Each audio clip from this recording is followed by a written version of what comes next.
I'm thinking about changing up the whole career thing and just becoming a professional T-shirt model. What do you think? A little more peck work, maybe. Buddy of mine sent me this last night. I'm stoked. Look, you want to send me a T-shirt? I'll wear it in a video. I'll wear the T. Send me the T-shirt. I'll wear the T-shirt, and just give me a discount on the product. And that's coming, I think, because thanks to you, this channel, what the hell? It's over 2,000 subscribers all of a sudden, and they monetize me. So there's going to be more ads in the videos, I guess. I don't know how to play with that yet. I'm going to have to figure that out. So if it annoys you, I'm sorry. But I think that's going to help me out in the long run. So if I can eventually actually start making money off of this, which I never really got into this planning that, honestly. I know a lot of people do. That's their end goal, make money. Maybe live off of that somehow, be a professional van lifer or something. That's never been my thought process. But if you could make some money off of it, I'd be okay with that. Maybe I could do more adventure, do more stuff with the van. It seems like that's why a lot of you guys are here, so that'd be cool. It's kind of nipply and windy today. So I'm going to take you in the van now and talk about some stuff. I want to talk about the newbies to the Astro van community, the Astro van tribe, because you guys need a little bit of schooling, a little tough love. I'm going to mess with you a little bit, but I think you can handle it. Hang on a second. Okay, here's a perfect opportunity for me to operate the Ironclad Metalworks seat swivel. Buddy of mine gave me this book the other day. I want to go check out some of these roads, but I feel like I need that skid plate first. So that's coming. Gotta get rid of the water bottle, always gets in the way. Oh, here's a can of Berryman's. So I dumped a can of that in the tank the other day. I had to drive all the way out to Simi Valley, which is not the end of the planet, but you can see it from there. It's actually beautiful out there. It's one of the good products. We'll talk about that in a minute. With the seat, always remember, put the seat up all the way, unlock the seat, which is just that T-knob you have to twist. You have to back that out pretty far. I realize if I don't back it out far enough, I can't unlock the seat to make it swivel.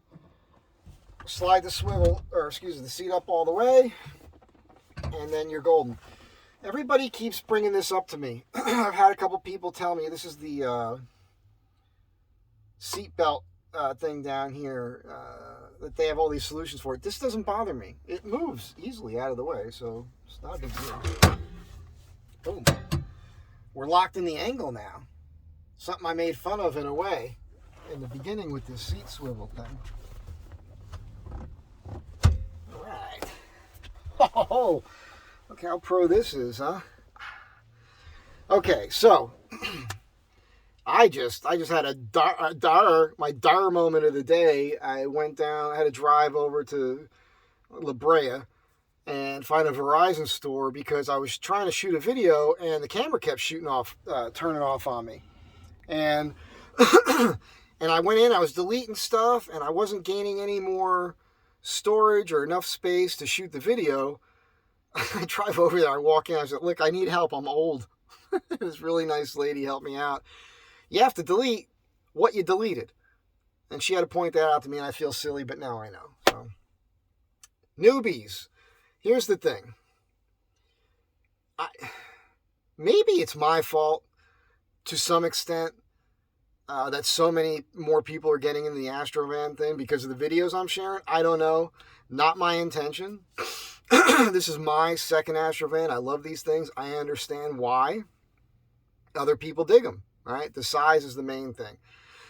Crap ton of interior space to do whatever you want. You can do a decent camper build out of it. You can work out of it. You can do whatever you want with it, but it's small enough on the outside to park just about anywhere. Got pretty good power, and if it's running right and everything, the fuel economy is actually pretty good for these vehicles. So I get it, but it seems to me a lot of you are getting these vehicles, but you don't have much, if any, experience working on cars. So you're going into groups and you're hoping to get all your problems solved there. And it's the thing is, and I keep bringing this up, you're not always going to get the best help there.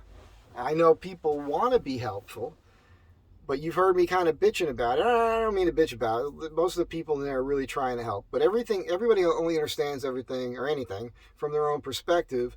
And most of those people are not mechanics either. I'm not a mechanic. I'm just mechanical. And I've always been inclined, because I've been poor, and everybody around me has been poor, we've had to learn how to do this stuff because we had to learn how to do this stuff, right? So you get to be 55 years old. I've really aged in the last year, man. I could see it in my face. It's horrible. It is what it is, but whatever. It's just, I don't know what's going on. I'm going to give you an example. And I think it's funny, not funny, whatever. But a guy recently in one of the groups posted a picture of the bottom of his engine. All-wheel drive Astro van, you could tell. Aluminum oil pan, axle under it. It's caked in grease and oil or whatever it is there. And he wants to know what it could be.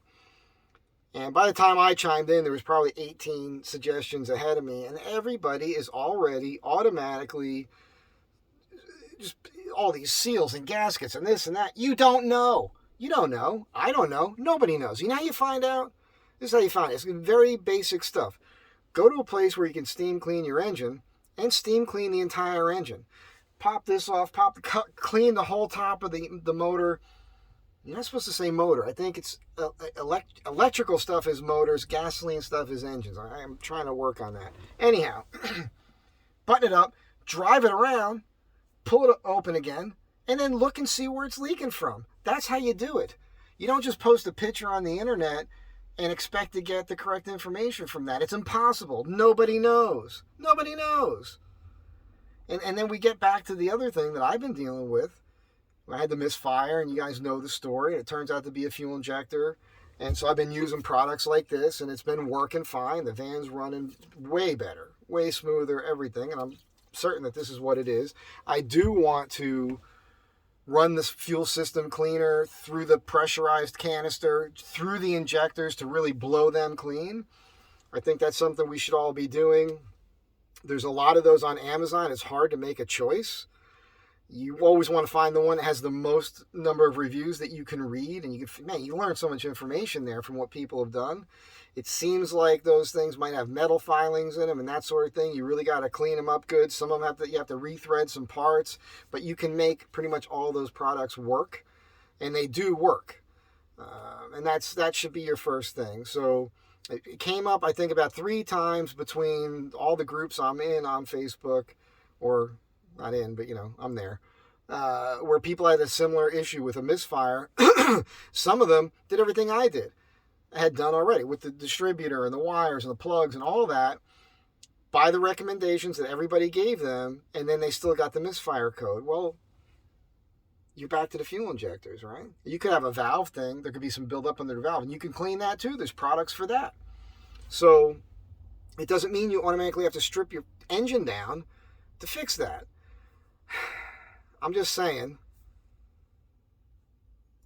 take it easy, do some research, look into things. It's not always going to be, and most of the time it is not a major thing. So if you do have an Astro van, you've got 150,000 miles or more. If you're approaching 200,000 miles, you have over 200,000 miles, check your wires, your plugs, and everything. If they look like they've been in there for a while, it's probably not a bad idea to replace that stuff. But don't be surprised if it doesn't solve your problem. That's all I'm saying. On the distributors, I'm an AC Delco fan. I have been schooled recently. A lot of the fellas will say that the billet aluminum, or the aluminum, the all metal distributors are just as good. Some think that they're better for different reasons. So if you want to try one of those, try one of those. I'm not going to tell you not to do it. I just think you're going to have less issues from the AC Delco. Mine, before I changed the cap and rotor when I was in Jersey on the last trip, it was the original. Right, it still had the barcode on it and everything, and so that went about 200,000 miles, where the van was running great. I'm certain now that my issue with the horrible gas mileage and everything else was just dirty fuel injectors. And that could have just been from bad gas, you know. Who knows? It could have been from the crap I had in the air box. It's another thing you want to be on top of, especially if you're going off-road out in the desert. You're going to get a lot of crud in that air box from time to time. Just open that up. Take the filter out. Take the box out. Hose it out. Blow it out. Clean it out. Put it back together. Maybe have a new air cleaner with you. I'm thinking about having one of those with me too. Another guy suggested, Matt, this guy Matt Smith, he's in there. He's had a bunch of these things. He uses his compressor, which is for you. You know, you should carry some sort of compressor. I have a Smitty built. Viair is another decent company, but you should have yourself a compressor with you so you can air down and air up again on your tires if you're going to go off road from time to time. And you can use that if you get a connector for it with an air nozzle so you can blow your stuff out. That's a good idea. So just saying, just a message to the newbies. Welcome to the Astro Van community. Welcome to the Astro Van tribe. Putting on your thinking cap. That's all I'm saying. Just apply some common sense. Think some things out. It's easy to want the shortcut, post a picture, and just hope that somebody's going to give you the correct information. Don't count on it, is all I'm saying. I hope you always get the right information. Keep trying, but don't get too hung up on that. You're going to have to put the time in on your own. It's just the way it is. You know, you could find good mechanics, good shops. They might not be the best at diagnosing things. Get yourself an OBD2 reader, and you know, this is the pan long. I'd recommend this.